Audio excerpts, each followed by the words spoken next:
It is an empire. Geographical distribution means that it is producing land. The grasslands or the interior or straight.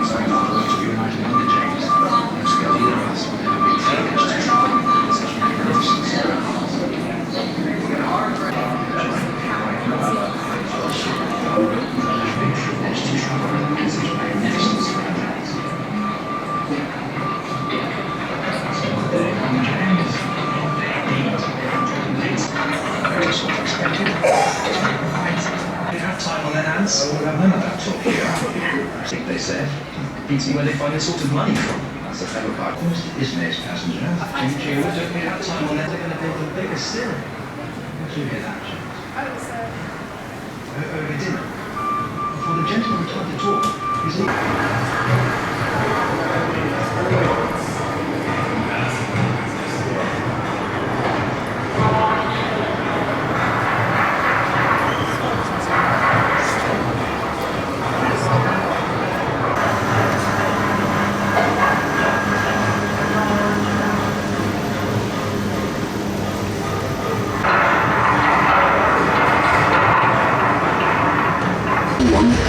That's what we called her.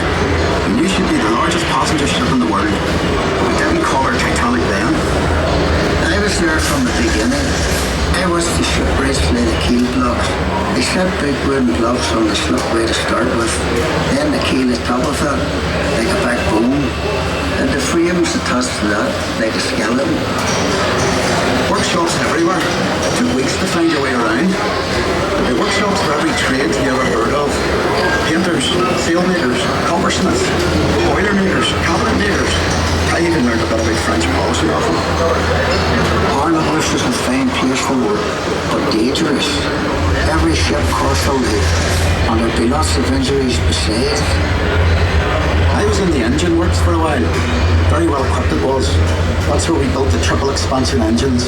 2 of them, each as high as a 3-story house. I worked in a frame bending shop. You'd heat steel beams in the furnace, then hook them onto slabs of cast iron and hammer them curved. It was skilled work. You had to bend them more than you needed because the frame straightened out a little when it couldn't. The shell plates that made up the hull weighed up to 4.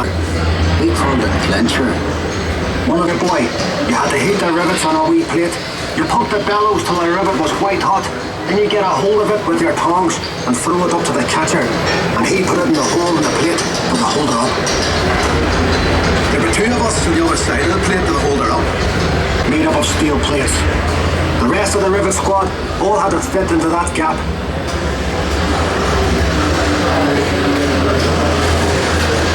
One of the 4 men would check each rivet with a special hammer. If it made a ringing sound, we'd have to go back and chase it out after work. I'd get scared working down in that double bottom. You only had candles for light. And the constant hammering against the shell plates. You could hear it all over Belfast. Some of those boys ended up stone deaf, so they did. We were paid 31 bob a week. The heater boy and catcher got 16 bob. But we all worked the same 54 hours. The upper deck was steel too, and part of the strength of the ship. There's no straight lines on the ship. The stern frame had to be strong enough to take the rudder turning in heavy seas. You'd have all these timbers and guy wires to steady the frame, and men scurrying around like ants underneath. When we came to launch day, I was torn between pride and fear. The standing ways were coated in tallow, train oil and soft soap, so the ship would slide when they shifted her weight off the blocks. That was the most dangerous part. And the shipwrights were knocking away the last props. They were under compression, you see, and the sliding ways would be released by the hydraulic trigger. 100,000 people watched the launch. Some paid a bob to sit in the reserved seating. There were extra trams laid on. Then we all went off to the pub to wish her well. Ach, you were proud to be an island man that day. And Titanic was the pride of Belfast.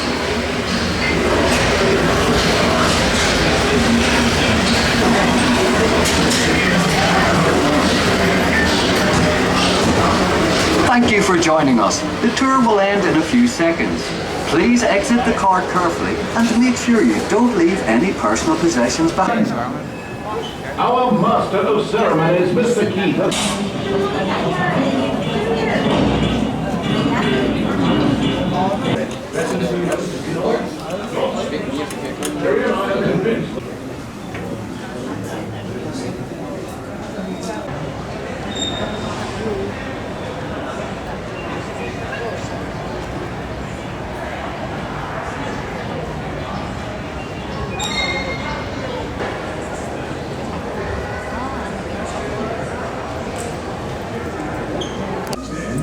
At 8 p.m. that evening, he departed Belfast for Southampton.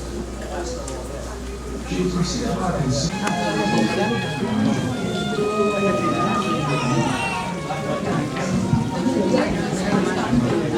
for the Lord Trade Muster at 8. Around 9:30, the people of Southampton had welcomed her. By April 10th, the ship had been fully provisioned.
no nearer, or more distinct or indistinct. And we all call it the mysterious light. Oh, I knew I was going to drown. I knew my days were numbered. I felt that way. I really was reconciled to death. I was officer in charge of Cape Race, Newfoundland when the Titanic tragedy occurred. But I personally knew Phillips, the chief operator on that ship. He was a personal friend of mine. So on the morning of the day of the tragedy, we picked her signals up. The lights. All the lights were burning, and you could see that she was going down. Slide away under the surface and disappear. As she vanished, everyone round me on the upturned boat, as though they could hardly believe, just said, "He's gone."